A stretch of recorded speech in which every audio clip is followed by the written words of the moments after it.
ಸಾಮಾಜಿಕವಾಗಿ ಗುರುತಿಸಿಕೊಂಡವರಿಗೂ ಕೂಡ, ಹೋರಾಟದಲ್ಲಿ ಕಾಣಿಸಿಕೊಂಡವರಿಗೂ ಕೂಡ ಒಂದಷ್ಟು ಅಭಿಮಾನಿಗಳಿರ್ತಾರೆ.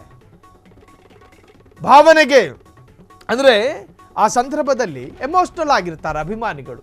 ನಮ್ಮ ಪರಮೋಚ್ಚ ನಾಯಕನನ್ನು ಪೊಲೀಸರು ಅರೆಸ್ಟ್ ಮಾಡ್ಕೋತಾ ಇದ್ದಾರೆ, ಪೊಲೀಸರು ಅರೆಸ್ಟ್ ಮಾಡ್ಕೊಂಡು ಕರ್ಕೊಂಡು ಹೋಗ್ತಾ ಇದ್ದಾರೆ. ಅದೊಂದು ಎಮೋಷ್ನಲ್ಗೆ ಒಳಗಾಗಿ ಜೈಂಕಾರ ಅಲ್ಲಿ ಒಂದು ಸ್ವಲ್ಪ ಏನು ಮಹೇಶ್ ಶೆಟ್ಟಿಯ ಪರ ಘೋಷಣೆಗಳು ಮೊಳಗುತ್ತೆ. ಅದರಂತೆ ನಾವು ನೋಡ್ತಾ ಇದ್ವಿ. ಅಭಿಮಾನಿಗಳ ಜೈಂಕಾರ. ಮಹೇಶ್ ಶೆಟ್ಟಿ ತಿಮರೋಡಿಯನ್ನ ಬಂಧನ ಮಾಡೋದೇ ಇಷ್ಟ ಇಲ್ಲ.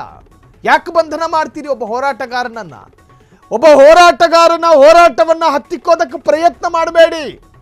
ಪೊಲೀಸರಿಂದ ನಮ್ಮ ನ್ಯಾಯಯುತ ಹೋರಾಟ ನಿಲ್ಲಿಸೋದಕ್ಕೆ ಸಾಧ್ಯ ಇಲ್ಲ. ನಾನಾ ತರಹದ ಘೋಷಣೆಗಳು ಮೊಳಗಿದ್ವು.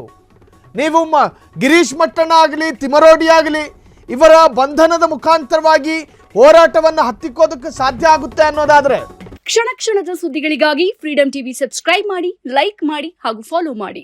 ಹೊಸ ಸುದ್ದಿಗಳ ನೋಟಿಫಿಕೇಶನ್ಗಾಗಿ ಬೆಲ್ ಐಕಾನ್ ಮೇಲೆ ಕ್ಲಿಕ್ ಮಾಡಿ.